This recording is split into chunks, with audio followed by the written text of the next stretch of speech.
Otep à tous, bienvenue sur la chaîne des panafricanistes par essence, par conviction et par excellence. Celle des citoyens kémites par nécessité et obligation de combat. Nous sommes une chaîne qui n'est guidée que par nos ancêtres et rien que par les ancêtres qui appartiennent à l'égrégore du monde noir. Par conséquent, nous ne croyons en aucun Dieu venu de l'étranger.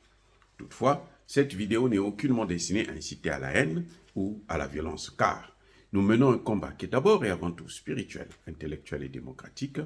Ensuite, il est politique, géopolitique et géostratégique. Contre l'impérialisme, le colonialisme, le néocolonialisme et l'endocolonat, qui sont tous qualifiés de crimes contre l'humanité. Nous menons ce combat sur la base du principe fondamental que nous avons hérité de nos ancêtres kémites, qui est celui de la Mahat, c'est-à-dire solidarité, vérité et justice.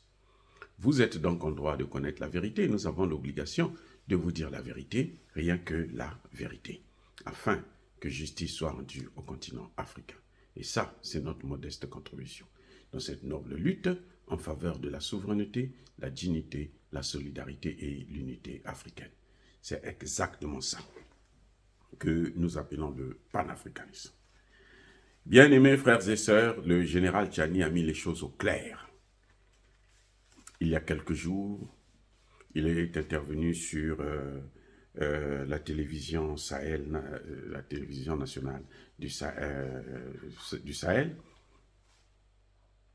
et il a dit des vérités. Vous savez, c'est maintenant que nous comprenons mieux ce qui se passe en fait. La théorie du général Tchiani a été complétée par son ministre de l'Intérieur. En fait, les Français sont au Niger depuis 2010-2012. Quand ils sont arrivés au Niger, ils ont dit, nous, on va s'installer seulement, on va s'installer ici, un petit nombre, bien sûr, une centaine de soldats, et notre problème, c'est le Mali. Ce n'est pas pour le Niger, non, nous sommes là pour le Mali. Avec le temps, depuis 2010-2012, hein, ce n'est pas aujourd'hui, depuis 2012, donc au temps de Issoufou, nous sommes là pour le Mali. Parce que le Mali, c'était la capitale des terroristes, notamment à Kidal, qui vient d'être libéré aujourd'hui là même. Et après quelques temps, quelques années, ils vont demander à rester un peu plus longtemps. Et quand ils sont chassés au Mali, eh ben, ils demandent à Bazoum de les recevoir là-bas. Là, ils sont venus avec le gros lot. Déjà, en fait, ils ne sont pas 1500. Il y a plus de 3500 soldats français au Mali. Eh oui, 3500. Et ils nous disent partout 1500, 1500. C'est faux, archi faux. Donc le président Tchiani nous dit, bon, ils sont venus pour nous aider à lutter contre l'insécurité, contre les terroristes. L'insécurité n'a fait qu'augmenter. Les terroristes n'ont fait que s'installer. Le Sahel, c'était pour les terroristes. C'est maintenant que les terroristes ont des inquiétudes. La peur a changé de camp, comme disait le Premier ministre malien Choguel. C'est maintenant eux qui ont peur. Mais sinon, avant, ils avaient la France avec eux. Ce n'était pas un problème du tout. Voyez, donc, puisque vous ne nous arrangez pas, ben, ne nous dérangez pas, allez dégager, repartez chez vous. Voilà pourquoi le général Tchiani a chassé la France. Parce qu'ils n'ont pas fait ce qu'ils sont supposés venir faire, c'est-à-dire lutter contre le terrorisme. Eh oui, ils sont venus pour perpétrer le terrorisme dans le Sahel afin de maintenir leur présence éternellement dans ce même Sahel.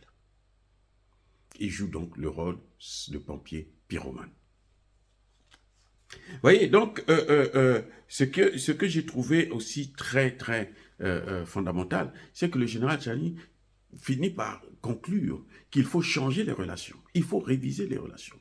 C'est actuellement ce qu'a dit le président du Parlement de la CEDEAO. Il a critiqué la CEDEAO, parce qu'avec la CEDEAO, qu'est-ce qui s'est passé? Ils n'ont jamais eu un accord. La CEDEAO a pris des sanctions contre le Niger, avant même d'avoir écouté le Niger. C'est comme un juge, On lui dit, bon, c'est un tel qui a commis le crime ou le délit. Il appelle et puis il lui donne la condamnation. Il ne l'écoute pas pour savoir, mais monsieur, qu'est-ce qui s'est passé? Quelles ont été vos motivations? Quelles sont les circonstances? Est-ce que vous avez été aidé? Est-ce que vous n'avez pas été aidé? Est-ce que? Il vient, vous arrivez devant le juge, bon, vous êtes condamné pour 10 ans. Ça n'a aucun sens. C'est ça ce que la CEDEAO a fait. Elle n'a pas écouté. Elle a écouté plutôt la France, comme si le problème c'était la France. Oui, la France c'est le problème, parce que la France n'a jamais été une solution pour nous. La France a toujours été un problème. Oui. Donc, quand on voit tout ça, la gestion des matières premières, les matières premières sont gérées par la France. Elles appartiennent à la France. On ne peut pas continuer comme ça. C'est pour ça que je suis tout à fait d'accord avec le président Tchani qui dit que, ben, écoutez, en ce qui concerne les relations avec la France, elles devraient être dictées par le peuple nigérien. Parce que ça ne se passe pas en France. Vous avez vu en France que ce que Emmanuel Macron a fait, tout de suite, il a demandé les artistes nigériens des pays du Sahel ne doivent plus venir en France, les étudiants ne doivent plus venir en France. C'est son pays, mais pourquoi nous, on n'a pas le droit de le faire? Nous aussi, on n'a pas besoin de la France. On n'a même pas besoin des Français. Parce qu'ils viennent seulement pour nous exploiter. Même ce qui concerne les ONG, là, ils viennent pour nous exploiter. Ils ne viennent pas pour nous aider. Ce n'est pas possible, c'est faux, archi faux. Ils viennent pour puiser les matières premières. Donc le général Tchani a été vraiment très très clair et très très précis là-dessus. Que, ben écoutez, la France a échoué au Mali. La France a échoué au Burkina Faso. Quand la France est venue au Mali, le Mali était occupé à peine à 5-10%. Le Burkina Faso n'avait pas de terrorisme en 2015. Mais c'est la France qui est venue. La France est venue, quand elle est venue en 2015, ça a commencé maintenant. Et je vous dis, je vous ai déjà dit ça, je le répète encore, vous allez voir une montée du terrorisme au Bénin, au Togo, au Ghana, au Sénégal et en Côte d'Ivoire, y compris au Nigeria. Bon, le Nigeria est déjà dedans depuis très longtemps, mais vous allez voir, ça va augmenter. Donc, voyez-vous, c'est une situation terrible. Le général Tchani, maintenant, est sorti de ses réserves, il nous a parlé, et nous comprenons maintenant mieux ce qui se passe. La France doit quitter l'Afrique.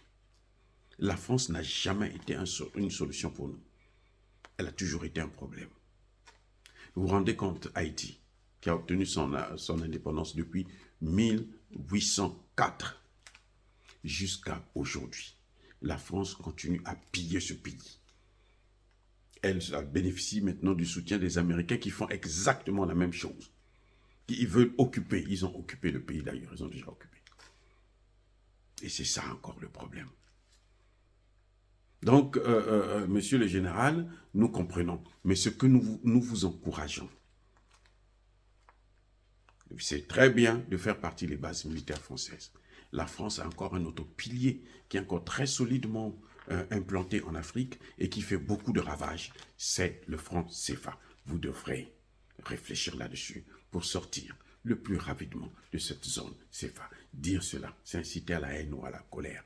Non. Oh, bien-aimés frères et sœurs, soyez bénis. Je persiste et je signe. Soyez abondamment bénis par le Dieu des Kémites et par nos ancêtres angélisés. Mais que tous ceux qui persécutent le continent africain le pillent et le déstabilisent. Qu'ils soient noirs, blancs, chinois, arabes, indiens ou qui qu'ils soient punis, maudits, foudroyés, neutralisés, effacés, écrasés par ce Dieu des Kémites et par nos ancêtres angélisés. Vive l'Afrique éternelle, j'ai dit et j'assume.